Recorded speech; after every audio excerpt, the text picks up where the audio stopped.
ಪಾಂಡವರು ಅರಣ್ಯವಾಸದಲ್ಲಿ ಸಾಗುತ್ತಿರುವಾಗ ಒಂದು ದಿನ ಅವರು ದ್ರೋಣಾಚಲ ಪರ್ವತದ ಬಳಿ ದಟ್ಟವಾದ ಅರಣ್ಯದಲ್ಲಿ ವಿಶ್ರಾಂತಿಗೆ ತಂಗಿದರು. ಪಾಂಡವರು ನಿದ್ರಿಸುತ್ತಿರುವಾಗ ಭೀಮನು ಮಾತ್ರ ಎಚ್ಚರವಾಗಿದ್ದನು.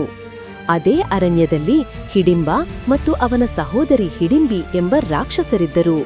ಹಿಡಿಂಬ ಮನುಷ್ಯರ ಮಾಂಸಕ್ಕೆ ಆಸೆಪಟ್ಟು ಪಾಂಡವರನ್ನು ಆಹಾರವನ್ನಾಗಿ ಮಾಡಬೇಕೆಂದು ನಿರ್ಧಾರ ಮಾಡಿದನು. ಆದರೆ ಹಿಡಿಂಬಿ ಭೀಮನ ಭವ್ಯವಾದ ರೂಪವನ್ನು ನೋಡಿ ಪ್ರೀತಿಯಿಂದ ತಲ್ಲೀನಳಾಗಿ ಅವನನ್ನು ಹಿಂಸೆ ಮಾಡಬಾರದು ಎಂದು ಸಹೋದರನಿಗೆ ಹೇಳಿದಳು.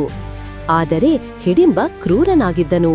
ಅವನು ತನ್ನ ಸಹೋದರಿಯ ಮಾತು ಕೇಳದೆ ಭೀಮನ ಮೇಲೆ ದಾಳಿ ಮಾಡಿದನು. ಭೀಮನು ಅವನ ಶಕ್ತಿಯೊಂದಿಗೆ ಹಿಡಿಂಬನೊಂದಿಗೆ ಭಾರಿ ಸಮರವನ್ನಾಡಿದನು. ಅರಣ್ಯವೇ ನಡುಗುವಷ್ಟು ಭೀಕರವಾದ ಯುದ್ಧ ನಡೆಯಿತು. ಕಾಲಕ್ರಮೇಣ ಭೀಮನು ತನ್ನ ಮಹಾಬಲದಿಂದ ಹಿಡಿಂಬನನ್ನು ಭೂಮಿಗೆ ಎಸೆದು ಅವನನ್ನು ಕೊಂದನು. ಹಿಡಿಂಬನ ಸಂಹಾರದಿಂದ ಪಾಂಡವರು ಸುರಕ್ಷಿತರಾದರು. ಹಿಡಿಂಬಿ ಭೀಮನ ಶೌರ್ಯ ಮತ್ತು ಶಕ್ತಿ ನೋಡಿ ಅವನನ್ನು ವಿವಾಹ ಆಗಬೇಕೆಂದು ಪಾಂಡವರ ಅನುಮತಿ ಕೇಳಿದಳು.